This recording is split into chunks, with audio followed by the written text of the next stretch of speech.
Election commission نے شکارپور کے حلقہ PS9 میں ضمنی انتخاب کے نتیجے کا باضابطہ اعلان کرکے فارم 47 جاری کر دیا۔ الیکشن کمیشن کے مطابق ریٹرننگ افیسر نے فارم 47 جاری کر دیا ہے، جس کے تحت PS9 شکارپور سے پاکستان پیپلز پارٹی کے آغا شہباز خان درانی 72,964 ووٹ لے کے کامیاب قرار پائے۔ وزیراعظم کے مشیر رانا ثناءاللہ نے کہا کہ جنرل باجوہ اور فیض حمید سے بات ہوئی۔ جنرل باجوہ نے کہا کہ رانا بہت موٹے ہو گئے ہو۔ ایک انٹرویو کے دوران وزیراعظم کے مشیر رانا ثناءاللہ نے کہا کہ ایک بریفنگ کے دوران جنرل باجوہ اور فیض حمید سے بات ہوئی۔ جنرل باجوہ نے کہا رانا بہت موٹے ہو گئے ہو، جیل میں بہت سمارٹ تھے۔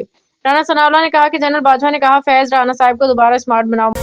محسن نقوی نے PSL 11 کے شیڈول کا اعلان کر دیا۔ پاکستان کرکٹ بورڈ PCB کے چیئرمین محسن نقوی نے نیو یارک میں روڈ شو کے دوران پاکستان سپر لیگ PSL کی تاریخی 11ویں ایڈیشن کے شیڈول کا اعلان کر دیا ہے، جسے اگلے سال 26 مارچ سے 23 مئی تک کھیلا جائے گا۔ محسن نقوی نے PSL روڈ شو میں پینل ڈسکشن کے دوران تاریخ کا اعلان کیا، جس میں 6 موجودہ قومی کرکٹرز شان مسعود، سلمان علی آغا، سائم ایوب، سعود شکیل، فہیم اشرف، ابرار احمد کے علاوہ لیجنڈز وسیم اکرم اور رمیز رضا نے شرکت کی۔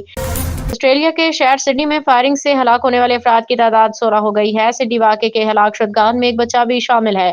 آسٹریلوی میڈیا رپورٹ کے مطابق ہلاک ہونے والے بچے نے دوران علاج اسپتال میں دم توڑا۔ پولیس نے مزید ملزمان کی تلاش ختم کرنے کا اعلان کر دیا۔ آسٹریلیا کے شہر سڈنی میں بونڈائی بیچ پہ فائرنگ سے ہلاک ہونے والے افراد کی تعداد 16 ہو گئی ہے۔